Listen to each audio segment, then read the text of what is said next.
So finally दोस्तों आप लोग देखोगे टाटा स्टील ने अपने क्वार्टर 3 के जो नंबर अभी वो डिस्क्लोज कर दिए हैं।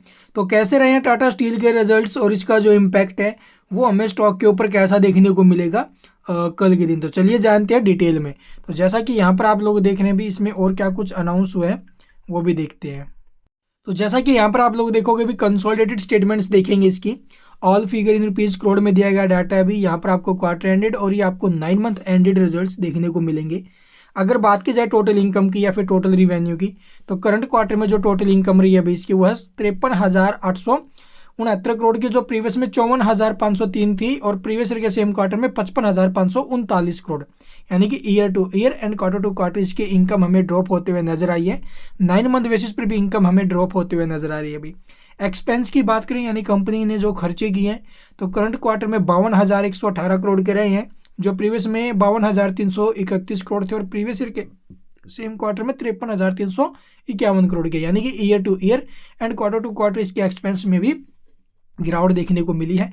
लेकिन रिवेन्यू एक्सपेंस से अब की बार फिर ज़्यादा है, मतलब कंपनी ने फिर से प्रॉफिट ही बनाया भाई। लेकिन प्रॉफिट कितना है चलिए देखते हैं अभी, नेट प्रॉफिट या लॉस फॉर द पीरियड। तो करंट क्वार्टर में जो प्रॉफिट कंपनी ने बनाया वो सिर्फ और सिर्फ 295 करोड़ का है भाई, जो प्रीवियस क्वार्टर में 758 करोड़ था वहाँ से टूटा है। एंड प्रीवियस ईयर के सेम क्वार्टर में 522 करोड़ था और वहाँ से भी इसका प्रॉफिट डिक्रीज होते हुए नजर आ रहा है।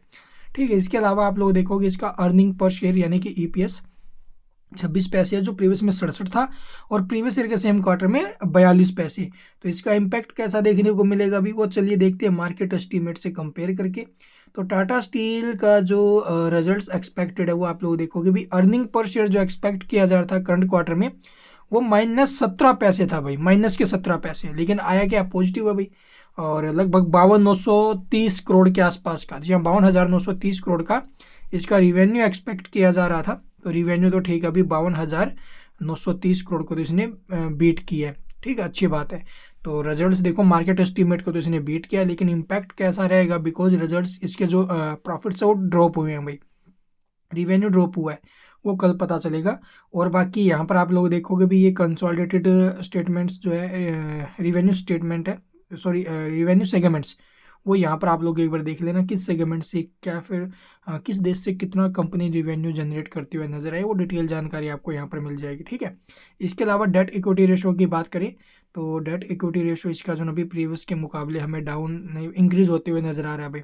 ईयर टू ईयर बेसिस पर इंक्रीज हुआ लेकिन क्यू ऑन क्यू बेसिस पर डिक्रीज हुआ है।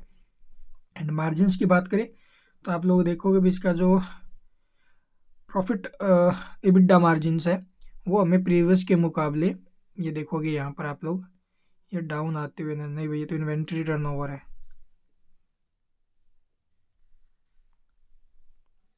ये रहे इसके नेट प्रॉफिट मार्जिन्स इसके प्रीवियस के मुकाबले डाउन आए हैं भाई। ठीक है, तो ये चीज़ें हमें नेगेटिव देखने को मिल रही है जो कि एक इम्पैक्ट डाल सकते हैं स्टॉक के ऊपर नेगेटिव। ये मार्जिन्स भी आप लोग देखोगे इसके ऑपरेटिंग मार्जिन्स ये भी डाउन रहे हैं अभी प्रीवियस के मुकाबले। तो मार्जिन्स फिसले हैं, टूटे हैं, तो इसका इम्पैक्ट आ सकता है नेगेटिव। ये नोट्स पढ़ लेना अभी ड्यूरिंग द क्वार्टर और क्या कुछ अपडेट्स रही हैं वो यहाँ पर आपको देखने को मिल जाएगी। And thank you for watching the video.